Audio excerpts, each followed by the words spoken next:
সূরা বাকারা 238 নম্বর আয়াত আল্লাহ তাআলা বলছেন, হাফিযু আলাস সালাওয়াতি ওয়াস সালাতিল ওয়ুসতা ওয়া কুমু লিল্লাহি কানিতিন।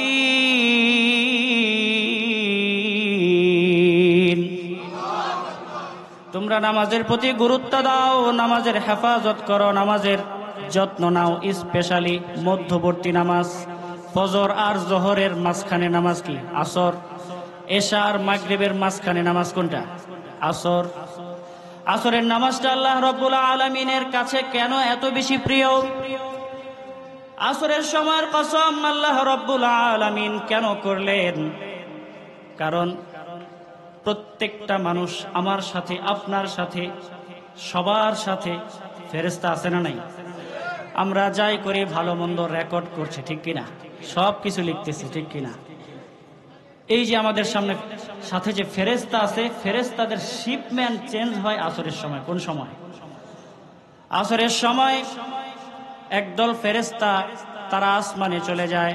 আল্লাহ রাব্বুল আলামিন ফেরেশতাদেরকে জিজ্ঞাসা করেন, ও আমার ফেরেশতারা, আমার বান্দাকে তুমি কোন অবস্থায় রেখে এসেছো? ফেরেশতারা তখন বলে, তারাকনা ওয়া হুম ইউসাল্লুন, নামাজের অবস্থায় রেখে এসেছি। সুবহানাল্লাহ। কোন ব্যক্তি যখন আসরের নামাজে থাকে, আসরের নামাজের সময় যে ফেরেশতারা ফিরে যায় তারা সাক্ষী দেয় আপনি নামাজে আছেন। কোন নামাজ? আসরের নামাজ, নামাজরত অবস্থায়। আবার আরেক দল ফেরেশতারা যারা আসরের সময় যায়, ডিউটি মাত্র শুরু, তারা যাওয়ার সাথে সাথে আল্লাহ রাব্বুল আলামিন জিজ্ঞাসা করেন, আমার বান্দাকে গিয়া কোন অবস্থায় পাইছো? তারা বলে, ওয়াজাদনা ওয়া হুম ইউসাল্লুন, পড়েন আল্লাহু আকবার, নামাজের অবস্থায় পাইছি। কোন অবস্থায়? নামাজের অবস্থায়। এই জন্য আসরের নামাজ আল্লাহ তাআলার কাছে এত বেশি প্রিয়, আল্লাহ রাব্বুল আলামিন আসরের সময়ের কসম করেছেন। পড়েন সুবহানাল্লাহ। শুধু তাই নয়, আল্লাহর নবী, বিশ্ব নবী জনাবে মুহাম্মদুর রাসূলুল্লাহ সাল্লাল্লাহু আলাইহি ওয়াসাল্লামের কাছে একজন সাহাবী এসে বললেন, ইয়া রাসূলুল্লাহ, ইয়া হাবিবাল্লাহ, আমি 5 ওয়াক্ত নামাজ সঠিকভাবে সময় মতো আদায় করতে পারি না, আমাকে কিছু উপদেশ দেন যেন আমি 5 ওয়াক্ত নামাজ সঠিকভাবে আদায় করতে পারি। আল্লাহর নবী বলেন, হাফিজিল আসরাইন, 2 আসরের হেফাজত করো। কয় আসর? 2 আসরের হেফাজত করো। অর্থাৎ আসর এবং ফজরের নামাজের প্রতি যত্নশীল হও, অটোমেটিক বাকি 3 ওয়াক্ত তোমার এসে যাবে। সুবহানাল্লাহ। আল্লাহর নবী সাল্লাল্লাহু আলাইহি ওয়াসাল্লাম বলেন, আনা খাতামুন নাবিয়্যিন লা নাবিয়্যা বা'দি ওয়ালা রাসূলা, আমি সর্বশেষ নবী, আমার পরে আর কোন নবী রাসূল নাই। শুধু তাই নয়, সূরা আহজাবের 40 নম্বর আয়াত আল্লাহ তাআলা বলছেন, মা কানা মুহাম্মাদুন আবা আহাদিম মির রিজালিকুম ওয়ালাকির রাসূলুল্লাহ ওয়া খাতামান নাবিয়্যিন। আল্লাহ রাব্বুল আলামিন সরাসরি আমার আপনার নবীকে খাতামুন নাবিয়্যিন হিসেবে ঘোষণা দিলেন। যারা আল্লাহ তাআলার বাণী, কোরআনের আয়াত অস্বীকার করে, যারা আমার নবীর হাদিস অস্বীকার করে, আমার নবীকে সর্বশেষ নবী বলতে নারাজ, অস্বীকার করে, তারা মুসলমান না কাফের? মুমিন না কাফের? কাফের। কাফের কাদিয়ানীরা অনতি বিলম্বে কাদিয়ানীদেরকে কাফের ঘোষণা করতে হবে, ঠিক কিনা? যারা আমার নবীকে শেষ নবী মানে না, মুসলমান পরিচয় ধারণ করার অধিকার তাদের নেই। তুমি আসমানে থাকো প্রভু, আমি জমিনে, তবু তোমারি প্রেম জমে হৃদয় গহীনে। তুমি আসমানে থাকো প্রভু, আমি জমিনে, তবু তোমারি প্রেম জমে হৃদয় গহীনে। আমি তোমারি গোলাম গো, অন্য কারো না, আমি তোমারি গোলাম গো, অন্য কারো না। আলিমুল গায়ব গরিব তুমি মালিক রব্বানা। আল্লাহু আল্লাহু আল্লাহু আল্লাহ, আল্লাহু আল্লাহু আল্লাহু আল্লাহ। মুহাব্বতে জিকির করি লা ইলাহা ইল্লাল্লাহ, জোরে লা ইলাহা ইল্লাল্লাহ। জান্নাতীরা যখন জান্নাতে চলে যাবে, জান্নাতে যাওয়ার পরে আল্লাহ রাব্বুল আলামিন জান্নাতীদেরকে উদ্দেশ্য করে ডাক দিয়ে বলবেন, ইবাদি সালুনি উতিকুম। ও আমার গোলাম, আমার বান্দা, আমার কাছে চা। আজকে আমার কাছে যা চাইবি আমি আল্লাহ তোদেরকে তাই দিয়ে দিব। আজকে আমার কাছে চা বান্দা, চা। বান্দারা বলবে, আল্লাহ জান্নাত তো দিয়েই দিছে। সাতারতা উয়ুবানা ওয়া গফারতা যুনুবানা। আয় আল্লাহ, জাহান্নামের লাকড়ি বানান নাই, গুনাহগুলো গোপন করে গুনাহগুলো মাফ করে দিয়েছেন। শুধু তাই নয়, জান্নাতটা দিয়ে দিয়েছেন। আমাদের আর কি চাই? আমাদের চাওয়ার আর কিছুই নাই, জান্নাত তো পেয়ে গেছি। মুসা আলাইহিস সালাতু ওয়াস সালাম ডাক দিয়ে বলবেন, তোমরা কি বোকা নাকি? আল্লাহ তাআলা নিজে বলতেছে চাইতে, আর তোমরা চাও না, চাওয়ার কিছু নাই। আর আমি দুনিয়াতে আল্লাহ রাব্বুল আলামিনকে কত দেখতে চাইছি। তুর পাহাড় গিয়ে আল্লাহ রাব্বুল আলামিনের সাথে কথা বলতে বলতে এমন তীব্র আকাঙ্ক্ষা আমার মধ্যে জন্মালো যে আমি আল্লাহ রাব্বুল আলামিনকে অনেক রিকোয়েস্ট আবদার করার পরেও আমি আল্লাহ তাআলাকে দেখতে পারিনি। আর যেখানে আল্লাহ তাআলা নিজে বলছেন যে আমার কাছে চাও, আজকে যা চাইবা তাই দিব। সুবহানাল্লাহ। সাথে সাথে জান্নাতীরা তখন আল্লাহ রাব্বুল আলামিনকে বলবেন, ও আমার মালিক দয়াময় আল্লাহ, নূরের পর্দাগুলো সরায় দাও, নূরের পর্দাগুলো সরায় দাও, দিদার দিয়া দাও। আল্লাহ রাব্বুল আলামিন নূরের পর্দাগুলো সরিয়ে জান্নাতীদের সাথে দিদার দিয়ে দিবেন। সুবহানাল্লাহ। ফায়ানদুরুনা ইলা ওয়াজহিহি। জান্নাতীরা সেদিন আল্লাহ রাব্বুল আলামিনের দিকে এমন ভাবে তাকিয়ে থাকবে, এমন ভাবে তাকিয়ে থাকবে, কত শত বৎসর, হাজার বৎসর চলে যাবে, টেরও পাবে না। সুবহানাল্লাহ। অথচ মুসা পয়গম্বর তুর পাহাড়ে গিয়ে আল্লাহ রাব্বুল আলামিনের সাথে কথা বলতে বলতে এত আগ্রহ আল্লাহ তাআলাকে দেখবে। এখনকার যুবক যুবতীরা মেসেজ করে, চ্যাটিং করে, করে কি করে না? চ্যাটিং করতে করতে চ্যাটিং আর ভালো লাগে না, পরে অডিও কল দেয়। অডিও কলে কথা বলতে বলতে অডিওতে আর কাজ হয় না, পরে ভিডিও কল লাগে, ঠিক কি না? ভিডিওতে কাজ হয় না, পরে করে মিট, সরাসরি মিট করে, ঠিক কি না? মুসা আলাইহিস সালাতু ওয়াস সালাম আল্লাহ রাব্বুল আলামিনকে অনুরোধ করলেন, ওগো মালিক দয়াময় আল্লাহ, তোমার সাথে কথা বলি কিন্তু তোমাকে দেখতে পাই না, তোমাকে দেখতে চাই।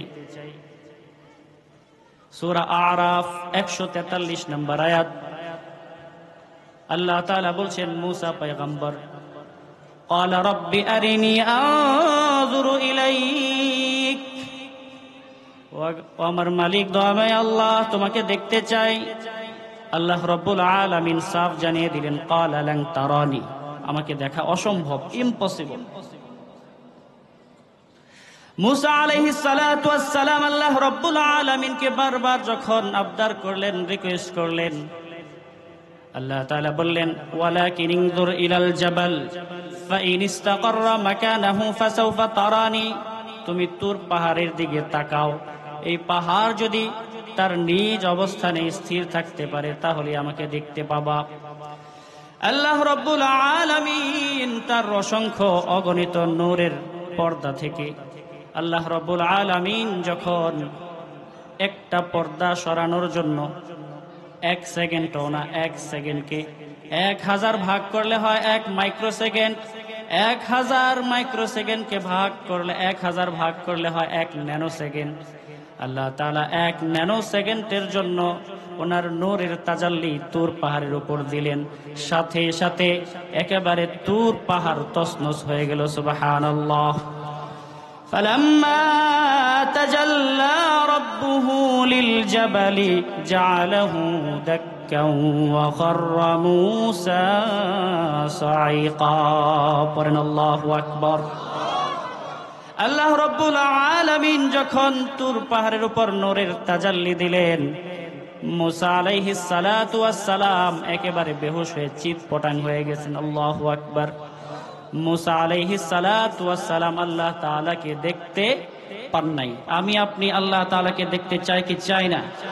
আল্লাহ তাআলা আমাদের সকলকে ওনার জান্নাত উপহার দিয়ে আল্লাহ তাআলার দিদার আমাদের সকলকে নসিব করুন, পড়েন আমিন। সম্মানিত উপস্থিতি, যেহেতু কোরআনের মাহফিল, আমরা কোরআন থেকে বক্তারা আলোচনা করি, ঠিক কিনা? কোরআন এমন একটা গ্রন্থ, that is a book most read in this world. এটা এমন একটা গ্রন্থ যে গ্রন্থটা সবচেয়ে বেশি তেলাওয়াত করা হয়। সুবহানাল্লাহ। দিন রাত 24 ঘন্টা অনবরত এই কোরআনে কারীমের তেলাওয়াত হচ্ছে, পড়েন না আল্লাহু আকবার। কিভাবে? পৃথিবীর যে ঘূর্ণয়মান গতি আছে, গতির কারণে পৃথিবীর এক দেশের সাথে আরেক দেশের সময়ের তারতম্য পার্থক্য আছে না নাই? আমাদের দেশের সাথে ভারতের আধা ঘন্টার পার্থক্য আছে না নাই? আবার আমাদের দেশের সাথে পাকিস্তানের 1 ঘন্টার তফাৎ আছে না নাই? আরব কান্ট্রির সাথে 3 ঘন্টার পার্থক্য আছে না নাই? আমাদের দেশে এখন রাত, পৃথিবীর অনেক দেশ আছে যেখানে এখন দিন। আমরা কিছুক্ষণ আগে এশার নামাজ আদায় করেছি।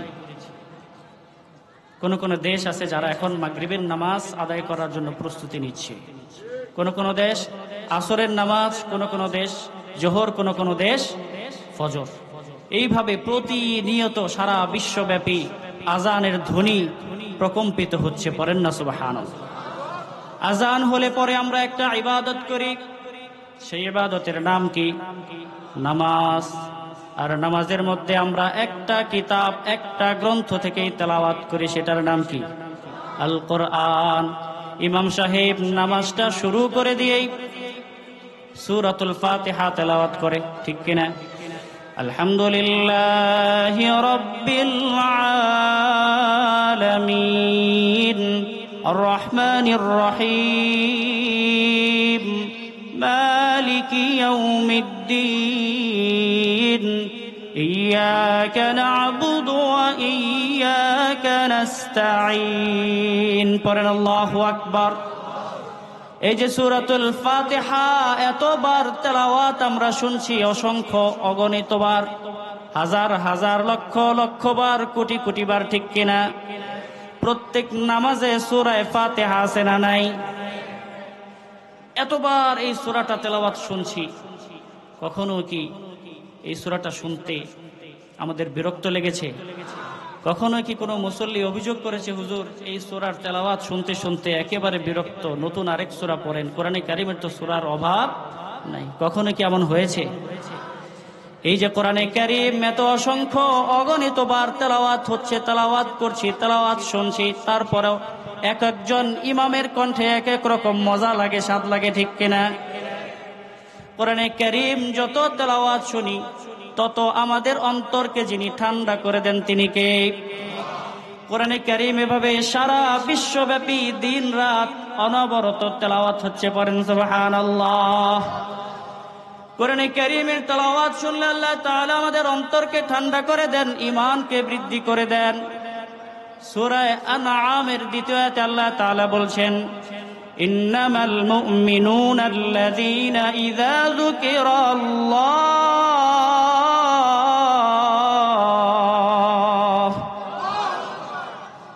মুমিনদের সামনে যখন আল্লাহর জিকির করা হয়, আল্লাহর নামের স্মরণ করা হয়, ওয়াজিলাত কুলুবুহুম, তাদের অন্তর প্রকম্পিত হয়, পড়েন আল্লাহু আকবার। وَإِذَا تُلِيَتْ عَلَيْهِمْ آيَاتُهُ زَادَتْهُمْ إِيمَانًا যখন কোরআনে কারীমের আয়াত সমূহ তেলাওয়াত করা হয় তাদের ঈমান বৃদ্ধি পেতে থাকে। পড়েন সুবহানাল্লাহ। কোরআনে কারীমের তেলাওয়াত করলে, তেলাওয়াত শুনলে আমাদের ঈমানকে যিনি বাড়িয়ে দেন তিনি কে? একজন কাফের, নাম হচ্ছে কায়েস বিন আসিম আল মুনকিরি। সে আল্লাহর নবী জনাবে মুহাম্মদুর রাসূলুল্লাহ সাল্লাল্লাহু আলাইহি ওয়াসাল্লামের কাছে এসে বলল, ও মুহাম্মদ, ইকরা মা উযিলা আলাইক, তোমার উপর তোমার রব কি যেন একটা নাজিল করছে, তুমি গুনগুন গুনগুন করে তেলাওয়াত করো, এটা কি আমাকে একটু তেলাওয়াত করে শোনাবা? আল্লাহর নবী, বিশ্ব নবী জনাবে মুহাম্মদুর রাসূলুল্লাহ সাল্লাল্লাহু আলাইহি ওয়াসাল্লাম একজন কাফেরকে কোরআনে কারীমের সবচাইতে সুন্দর সুসজ্জিত যে সূরা, সূরা আর রহমানের তেলাওয়াত করে শোনালেন। পড়েন সুবহানাল্লাহ। আল্লাহর নবী সাল্লাল্লাহু আলাইহি ওয়াসাল্লাম সূরা আর রহমান তেলাওয়াত করলেন। আর রহমান আল্লামাল কুরআন খালাকাল ইনসান আল্লামাহুল বায়ান। সুবহানাল্লাহ। আল্লাহ রাব্বুল আলামিনের প্রিয় হাবিব জনাবে মুহাম্মদুর রাসূলুল্লাহ সাল্লাল্লাহু আলাইহি ওয়াসাল্লাম সম্পূর্ণ সূরা আর রহমান ওই কাফের কায়েসকে তেলাওয়াত করে শোনালেন।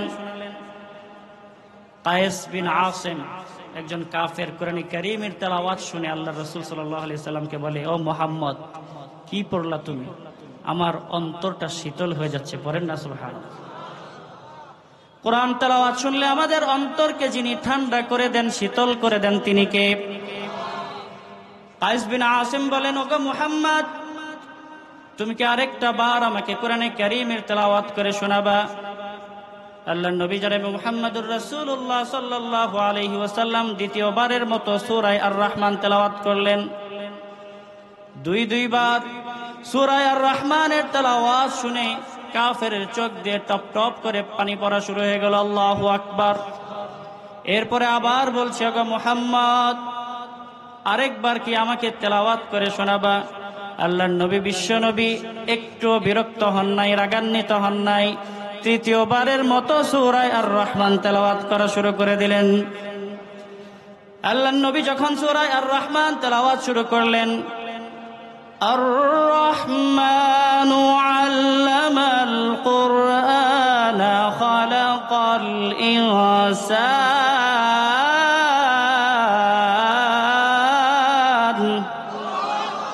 এভাবে তেলাওয়াত করতে করতে আল্লাহর নবী যখন সম্পূর্ণ সূরা আর রহমানের তেলাওয়াত শেষ করলেন, কাফের কায়েস বিন আসিম আর বসে থাকতে পারেন নাই। বসা থেকে দাঁড়িয়ে গিয়ে আল্লাহর নবীকে জড়িয়ে ধরলেন আর বললেন, ইন্না হাযা লাইসা মিন কালামিল বাশার, এটা কোনো মানুষের বানানো কথা হতে পারে না, কোনো মানুষ এত সুন্দর কথা বলতে পারে না, নিঃসন্দেহে এটা আল্লাহ তাআলার পক্ষ হতে নাজিলকৃত কালাম, আল্লাহর কুরআন। পড়েন সুবহানাল্লাহ। ওগো মুহাম্মদ, মুহাম্মদ, আর দেরি কইরো না, আমাকে তাড়াতাড়ি কালেমা পড়িয়ে ইসলামের ছায়া তলে আশ্রয় দিয়া দাও। তাহলে বেশি বেশি কোরআনে কারীম তেলাওয়াত শোনার দরকার আছে না নাই? যখন ঘুম আসবে না, কোরআনে কারীমের তেলাওয়াত শুনবেন। আপনাকে যিনি শান্তির ঘুম পাড়িয়ে দিবেন তিনি কে? মনে অশান্তি যায় না, কোরআনে কারীমের তেলাওয়াত করবেন, তেলাওয়াত শুনবেন, আপনার মনকে যিনি শান্তি দিবেন তিনি কে? এজন্য সর্ব অবস্থায় কোরআন তো পড়তেই হবে। অন্তত পক্ষে ছোট ছোট যে সূরাগুলো আছে, যদি সহি শুদ্ধভাবে তেলাওয়াত করতে না পারেন, আপনার নামাজ হবে? কি বলেন, নামাজ হবে? কোরআনে কারীম সহি শুদ্ধভাবে তেলাওয়াত পড়তেই হবে, জানতেই হবে, ঠিক কিনা? আল্লাহ রাব্বুল আলামিন আমাদের সকলকে কোরআনে কারীম সহি শুদ্ধভাবে তেলাওয়াত করার শেখার তৌফিক দান করুন। পড়েন আমিন। সম্মানিত উপস্থিতি, আমি আর ভূমিকায় যাব না। আমি কোরআনে কারীমের ছোট্ট একটি সূরা আপনাদের সামনে তেলাওয়াত করেছি। সেই সূরা থেকে সংক্ষিপ্ত সময় আপনাদের সামনে আলোচনা করার চেষ্টা করব ইনশাআল্লাহ। ওমা তৌফিক ইল্লা বিল্লাহ।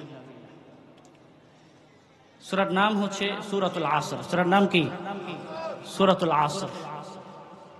এই সূরায় আয়াত হচ্ছে মোট 3টা। কয়টা? এই সূরার মধ্যে শব্দ আছে মোট 14টা। এই সূরায় মোট হরফ অক্ষর সংখ্যা হচ্ছে 70টি। কয়টি? যেহেতু এই সূরাটি নবীজি সাল্লাল্লাহু আলাইহি ওয়াসাল্লামের হিজরতের আগে নাজিল হয়েছে, এই কারণে সূরাটি মাক্কি। বুঝে থাকলে বলুন, এই সূরাটি মাক্কি না মাদানী? সূরায় আয়াত আছে 3টা, শব্দ 14টা, হরফ 70টা। আল্লাহ রাব্বুল আলামিন সূরা শুরু করছেন ওয়াল আসর, সময়ের শপথ, যুগের শপথ, ইতিহাসের শপথ, মহাকালের শপথ। ওয়াল আসর এর মধ্যে যে ওয়াওটা আছে, ওয়াওটা হচ্ছে ওয়াও কাসমিয়া। আল্লাহ রাব্বুল আলামিন কসম করছেন, শপথ করছেন। আমরা মানুষও কিন্তু কসম খাই, শপথ করি, করি কি করি না? আমাদের কসম আর আল্লাহ তাআলার কসম কিন্তু এক না। আমরা কসম করি নিজেকে সত্যবাদী প্রমাণ করার জন্য, কথা ঠিক কিনা? খোদার কসম এই কাজটা আমি করি নাই, খোদার কসম আমি এখানে যাই নাই। নিজেকে সত্যবাদী প্রমাণ করার জন্য আমরা কসম করি, ঠিক কিনা? অনেকে আবার কসম করে মাথা ছুঁয়া কসম, বাবার কসম, মায়ের কসম, সন্তানের কসম, করে কি করে না? কোরআন শরীফ ছুঁয়া কসম করে কি করে না? অনেকে আবার বিবির মাথা ছুঁয়া কসম খায়, চোখ ছুঁয়া কসম খায়, কারণ কিছু হলে বউয়ের হবে, আমার কিছু হবে না। এমন আছে না নাই? আল্লাহ নবী, বিশ্ব নবী জনাবে মুহাম্মদুর রাসূলুল্লাহ সাল্লাল্লাহু আলাইহি ওয়াসাল্লাম সুস্পষ্টভাবে জানিয়ে দিচ্ছেন, কসম যদি করতেই হয়, ফামান কানা ইউহলিফ ফালইউহলিফ বিল্লাহ, কসম যদি করতে হয়, করতে হবে একজনের নামে। তিনি কে? তিরমিজি 1534 নম্বর হাদিস। মান হালাফা বিগাইরিল্লাহ ফাকাদ আশরাক, যে ব্যক্তি আল্লাহ তাআলার নাম ছাড়া অন্য কোন জিনিসের বস্তুর নামের কসম খেলো, সে শিরিক করলো। পড়েন নাউজুবিল্লাহ। এজন্য কসম, শপথ যদি করতে হয়, একজনের নামে কসম করতে হবে। তিনি কে? কসম কিভাবে করব? আল্লাহর কসম। কিভাবে?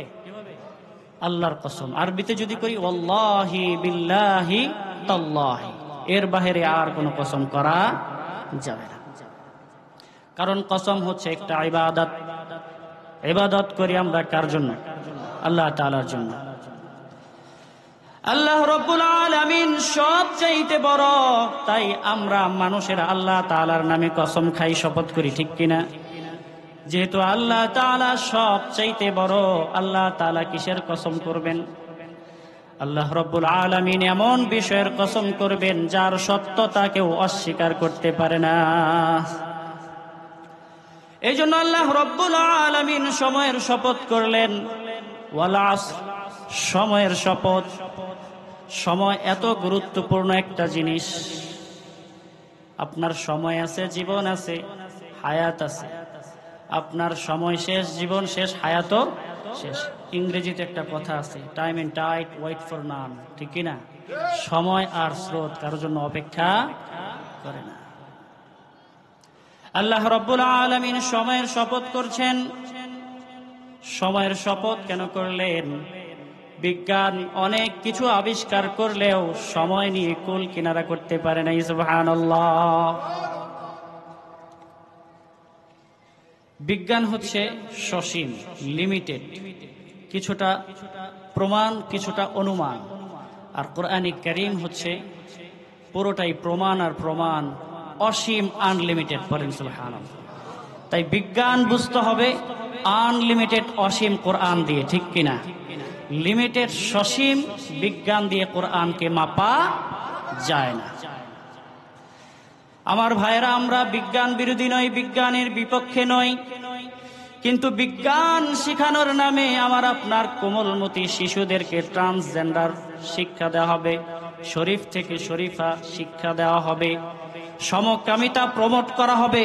এই দেশের মুসলমান, 90% মুসলমানের দেশে অশ্লীলতা, বেহায়াপনা, ট্রান্সজেন্ডার, সমকামিতা কখনো আমরা মেনে নিতে পারি না, মেনে নিতে পারি না।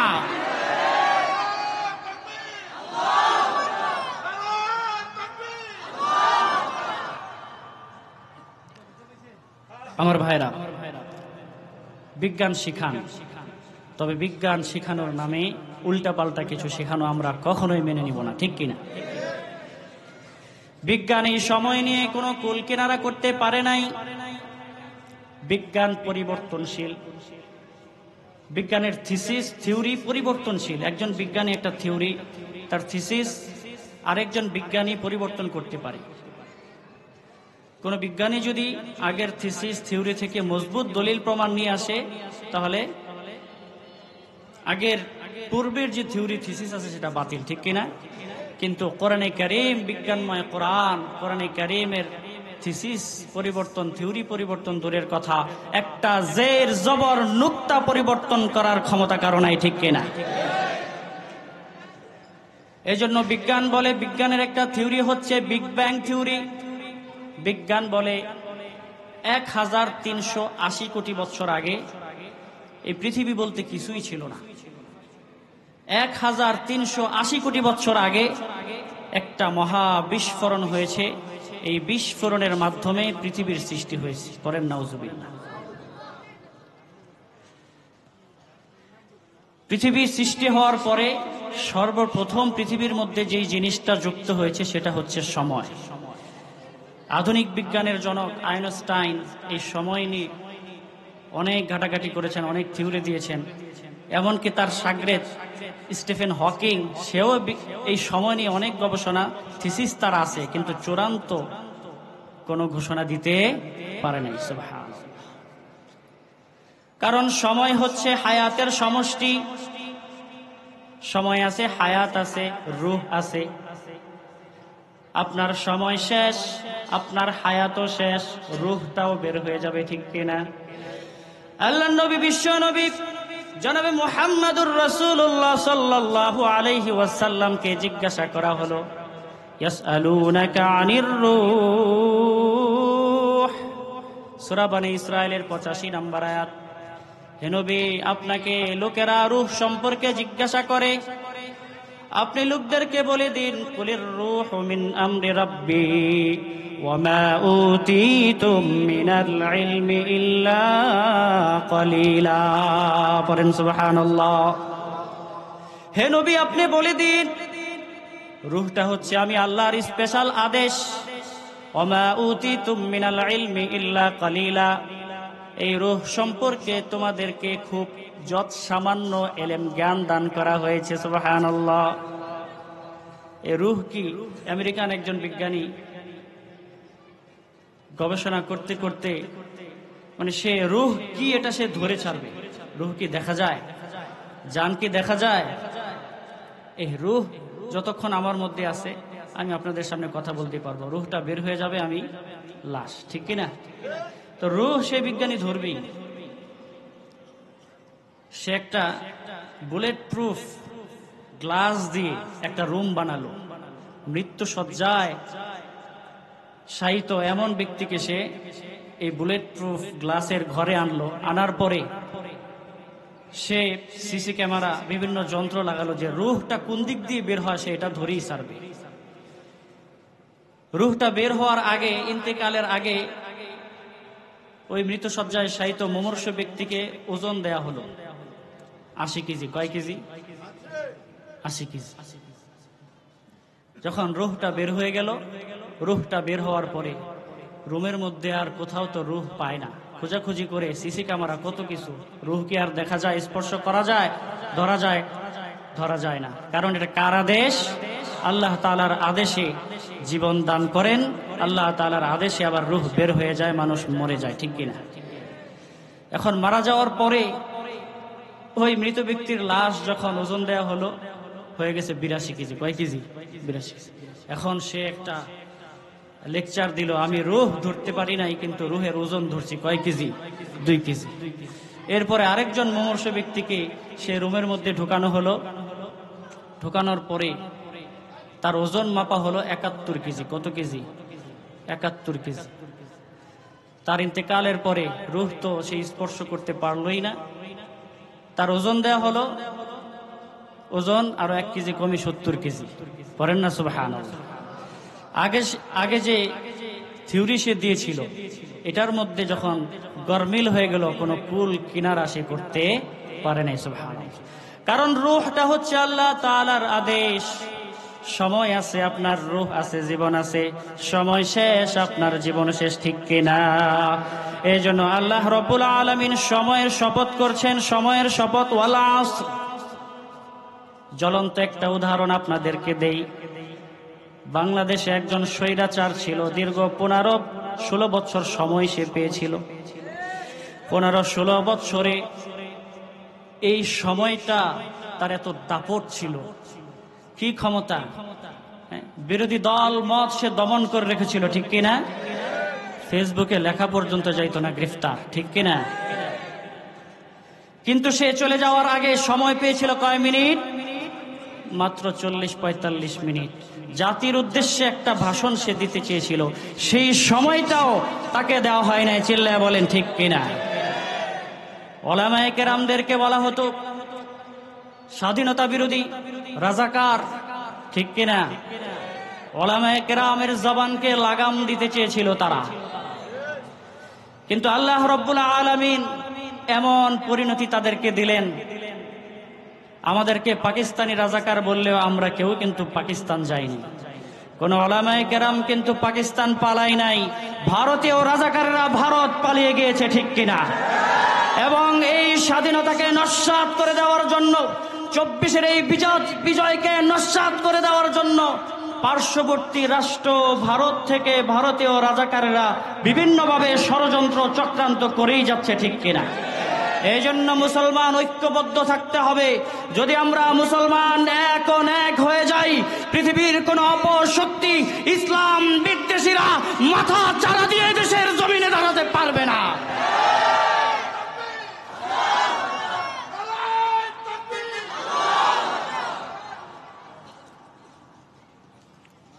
সম্মানিত উপস্থিতি, আল্লাহ রাব্বুল আলামিন শপথ করছেন ওয়াল আসর। রাইসুল মুফাসসিরিন আব্দুল্লাহ ইবনে আব্বাস রাদিয়াল্লাহু তাআলা আনহু বলেন, ওয়াল আসর দ্বারা আল্লাহ রাব্বুল আলামিন আসরের সময়ের কসম খেয়েছেন। কোন সময়? আসরের সময়ের কসম খেয়েছেন। আল্লাহ রাব্বুল আলামিন আসরের সময়ের কসম কেন খেলেন? আল্লাহ তাআলার কাছে আসরের সময়টা, আসরের নামাজটা সবচাইতে বেশি প্রিয়। করেন সুবহানাল্লাহ। সূরা বাকারা 238 নম্বর আয়াত, আল্লাহ তাআলা বলছেন, হাফিযু আলাস সালাওয়াতি ওয়াস সালাতিল বুসতা ওয়া কুমু লিল্লাহি কানিতিন।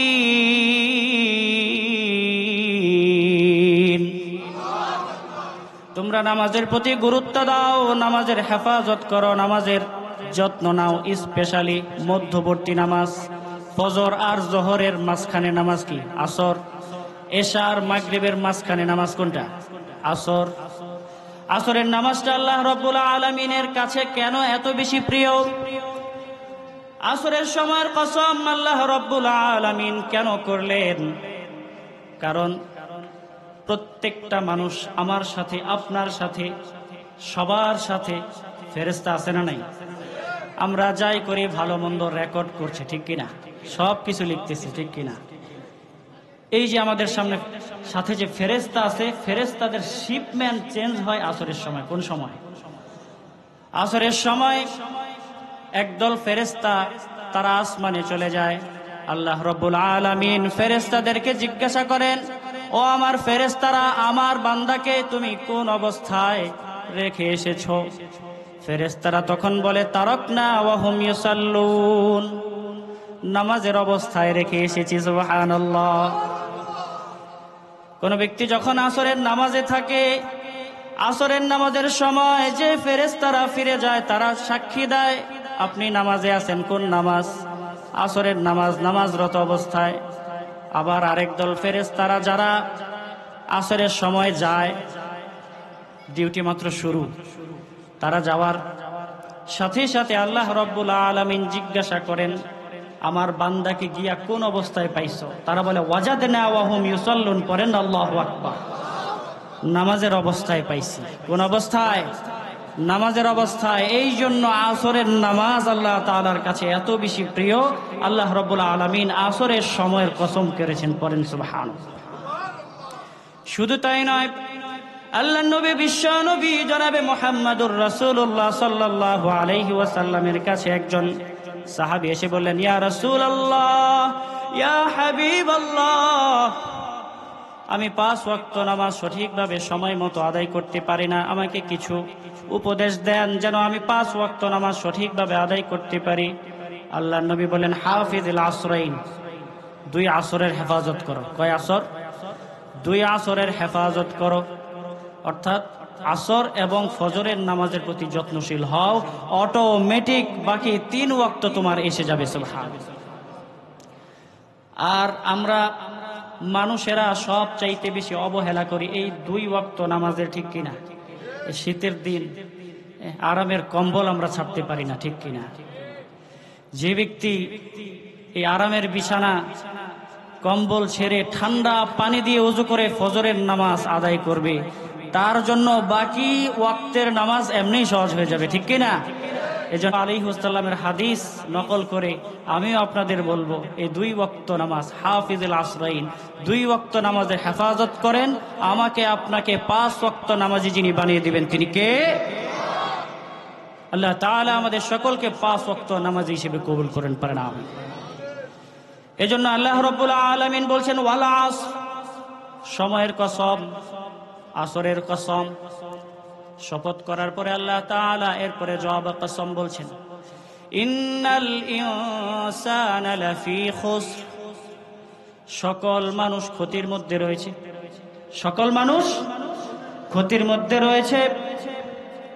ক্ষতি দ্বারা উদ্দেশ্য হলে জাহান্নামের পথে রয়েছে, পড়েন নাউজুবিল্লাহ।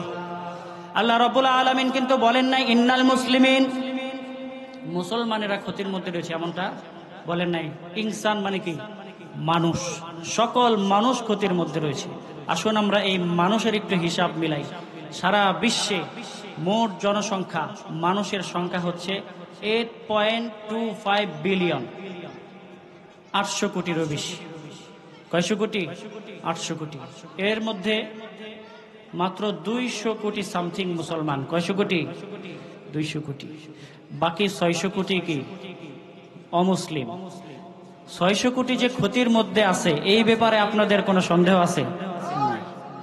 200 কোটি সামথিং মুসলমান, 200 কোটি সামথিং খ্রিস্টান। মুসলমানরা দাবি করে আমরা সংখ্যায় বেশি, খ্রিস্টানরাও দাবি করে আমরা সংখ্যায় বেশি। সংখ্যায় খুব বেশি তারতম্য নাই। তো আমি এই 200 কোটি মুসলমানদের নিয়ে একটু আলোচনা করি। আল্লাহ রাব্বুল আলামিন বলছেন সব ইনসান, সব মানুষ ক্ষতির মধ্যে। 600 কোটি তো এমনিই বাদ, ক্ষতির মধ্যে, ঠিক কিনা? 200 কোটি নিয়ে আমরা একটু আলোচনা করি।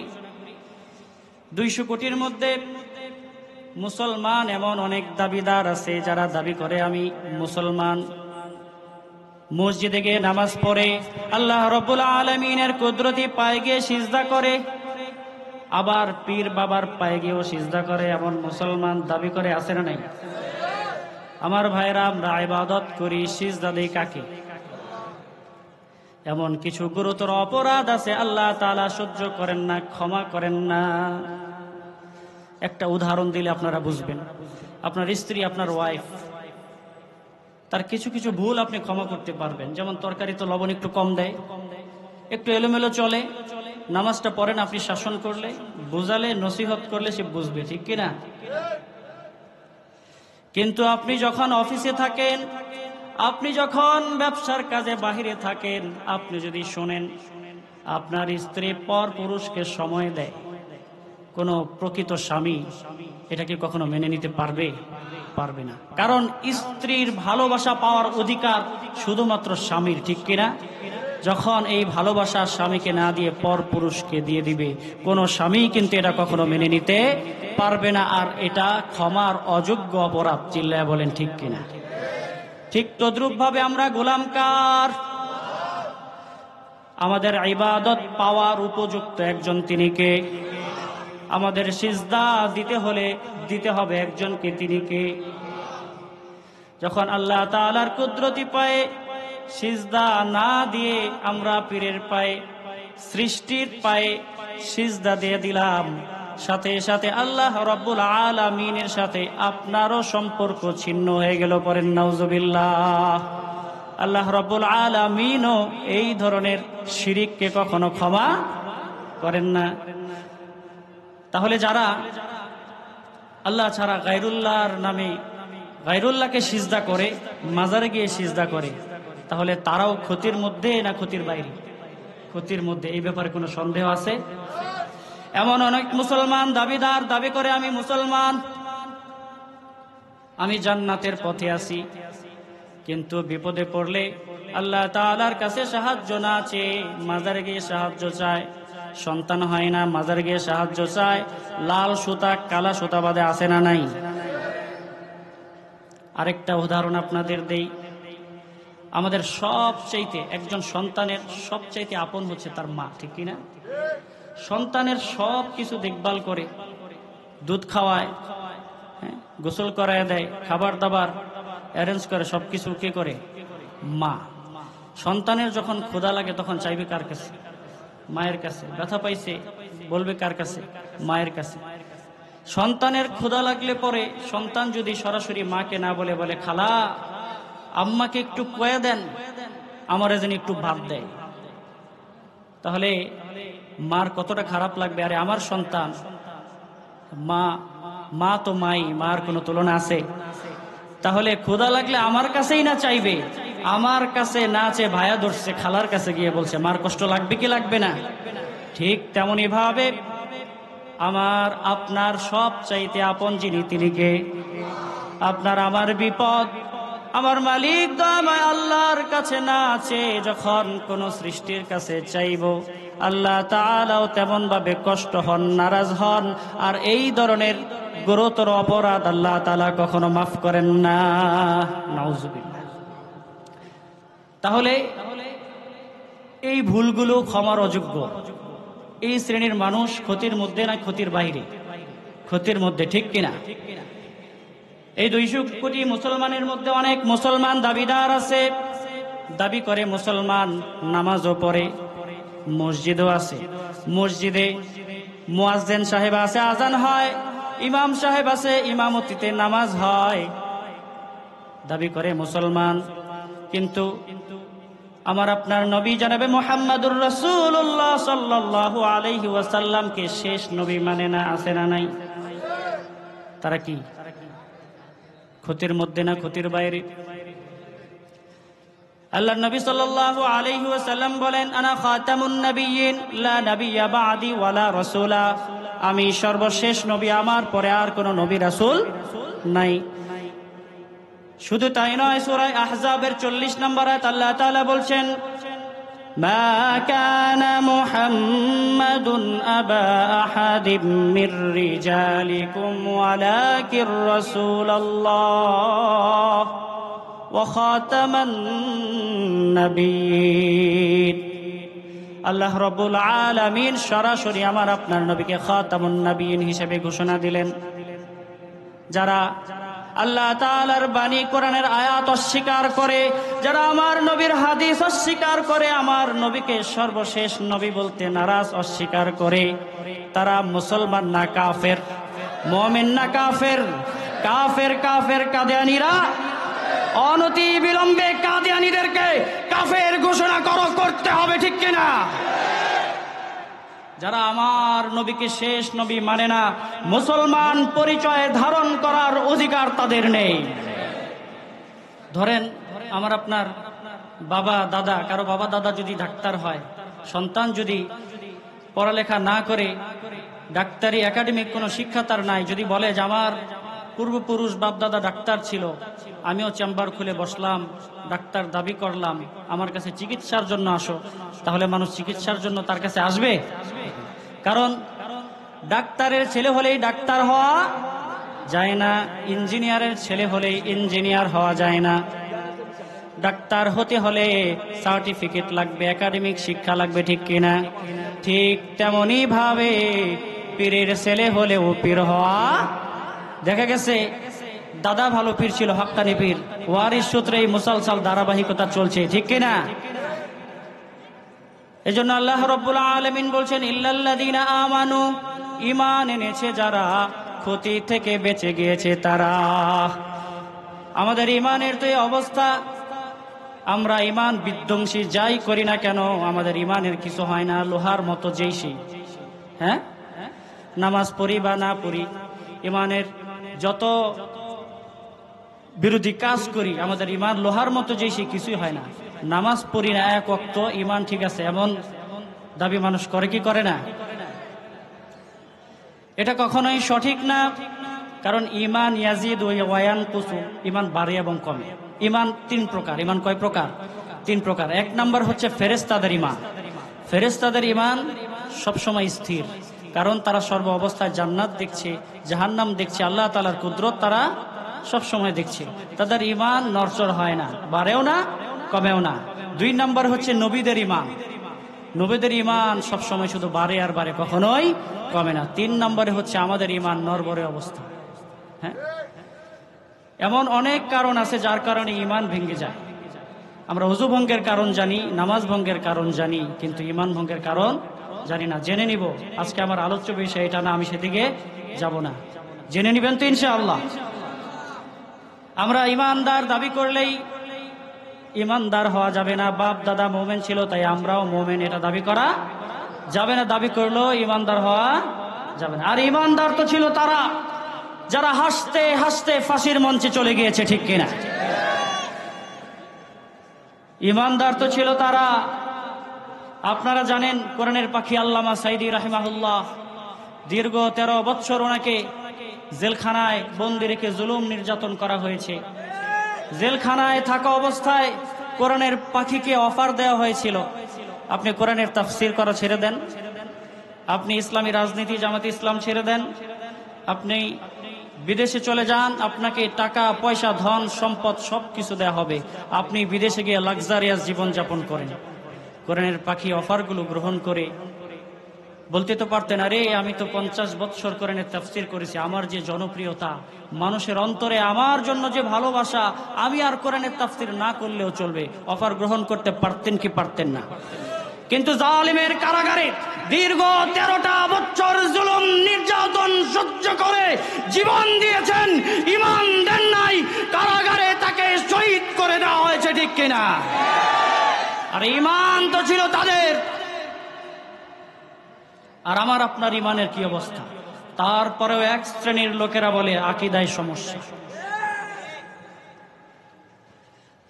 আমি স্পষ্ট ভাষায় বলতে চাই, আমাদের যদি আকীদায় সমস্যায় হয়, আমরা তো ফাঁসির মঞ্চে গিয়েছি, জীবন দিয়েছি।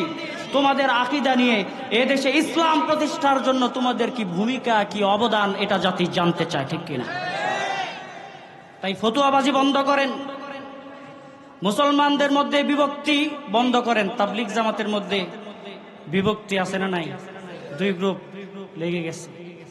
শুধু বসে বসে বক্তব্য দিয়া সাধারণ মুসল্লিদেরকে মাঠে নামায় দিন না।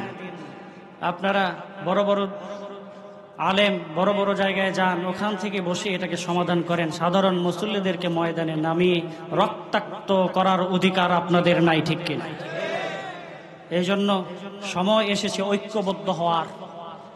ঐক্যবদ্ধ হয়ে এদেশে ইসলাম প্রতিষ্ঠার জন্য যদি জীবন দিতে হয় জীবন দিব, রক্ত দিতে হলে রক্ত দিব। কে কে প্রস্তুত আছো? দুইটা হাত তুলে দেখাও।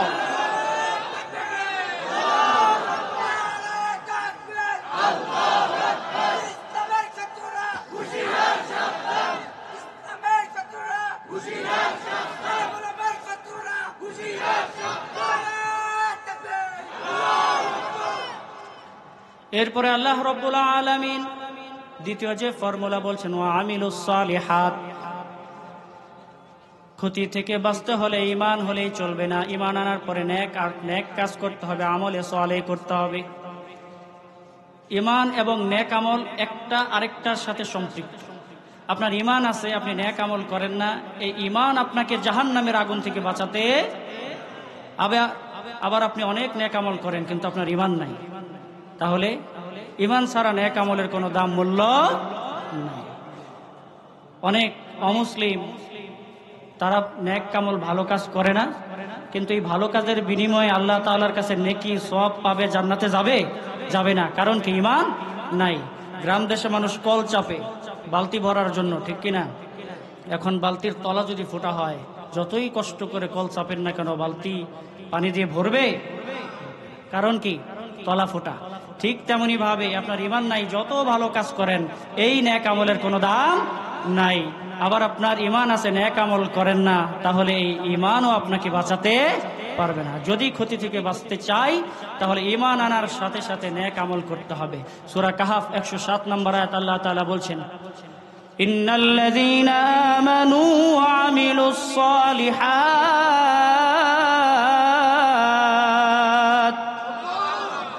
কানাত লাহুম জান্নাতুল ফিরদাউসি নুজুলা।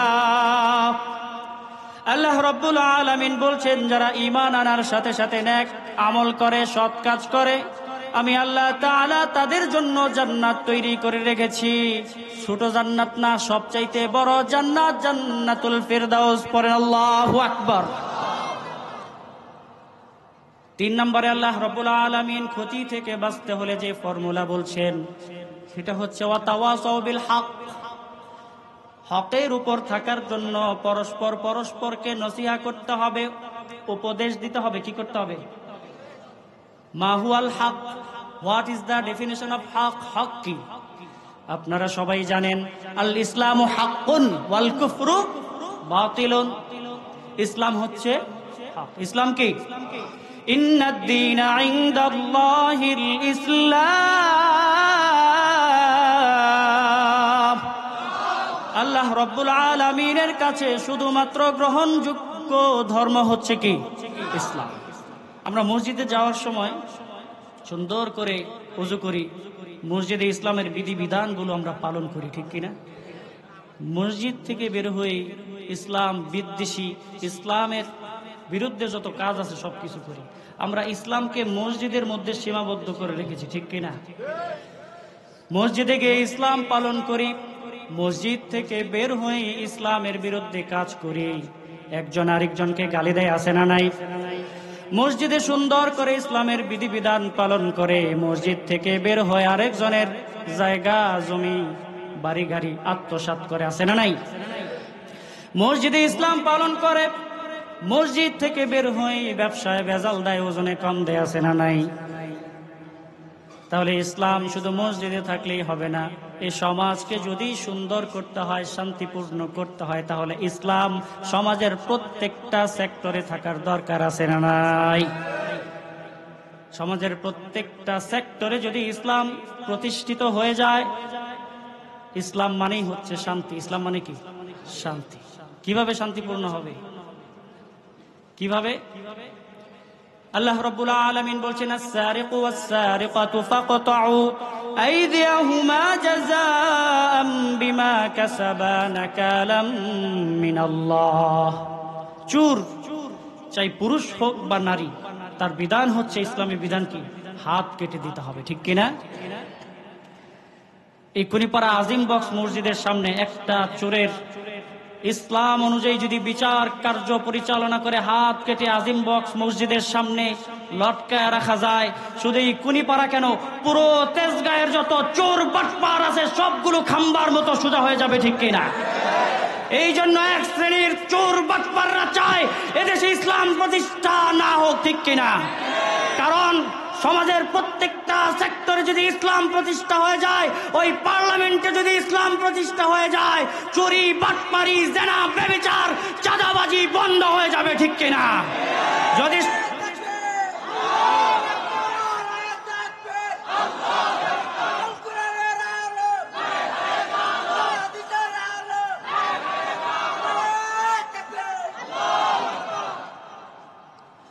সম্মানিত উপস্থিতি, এদেশে ইসলাম প্রতিষ্ঠা হোক আমরা চাই কি চাই না? আমরা সব শাসন দেখেছি, কোরআনের শাসন দেখতে চাই কি চাই না? আল্লাহ তাআলা আগামীর বাংলাদেশ কোরআনময় করে দেন, পরে না আমিন। এরপরে আল্লাহ রাব্বুল আলামিন বলছেন, ওয়া তাওয়াসাউ বিস-সাবর। ক্ষতি থেকে বাঁচতে হলে পরস্পরকে সবরের উপদেশ দিতে হবে। ধৈর্যের উপদেশ দিতে হবে। কারণ যেই তিনটা ফর্মুলা আল্লাহ তাআলা প্রথমে বললেন, ঈমান আনতে হবে, নেক কাজ করতে হবে এবং ওয়াতাওয়াসাউ বিল হক, হক প্রতিষ্ঠায় পরস্পরকে উপদেশ দিতে হবে। এই তিনটা করতে গেলে ধৈর্যের দরকার আছে না নাই? এজন্য আল্লাহ তাআলা সবার শেষে ধৈর্যের কথা বললেন। এই যে আপনারা এতক্ষণ ধৈর্য ধারণ করে বসে আছেন, যদি ধৈর্য না থাকতো এই কোরআনের মাহফিল কিন্তু আপনারা শুনতে পারতেন না, ঠিক কিনা? ধৈর্য আছে বলেই আপনারা এতক্ষণ মনোযোগ দিয়ে কোরআনের বাণীগুলো শুনছেন, ঠিক কিনা? ফজরের সময় আরামের খেতাবালিশ কম্বল সেরে ঠান্ডার দিনে ঠান্ডা পানি দিয়ে ওযু করে মসজিদে এসে ফজরের নামাজ পড়া যদি ধৈর্য না থাকে আপনি কিন্তু কখনো এটা পারবেন না। এই জন্য আল্লাহ রাব্বুল আলামিন সবার শেষে বললেন ধৈর্য, সবর। হক প্রতিষ্ঠা, ঈমান এবং নেক আমল করার জন্য কি করতে হবে? পরস্পরকে ধৈর্যের উপদেশ দিতে হবে। আমরা এতক্ষণ মনোযোগ সহকারে যেই আলোচনাগুলো শুনলাম, সূরা আসরের যে শিক্ষা, আল্লাহ তাআলা আমাদের সকলের জীবনে আমল করার তৌফিক দান করুন। আমিন। ওয়া মা আলাইনা ইল্লাল বালাগ। ওয়াসসালামু আলাইকুম ওয়া রাহমাতুল্লাহি তাআলা ওয়া বারাকাতুহু।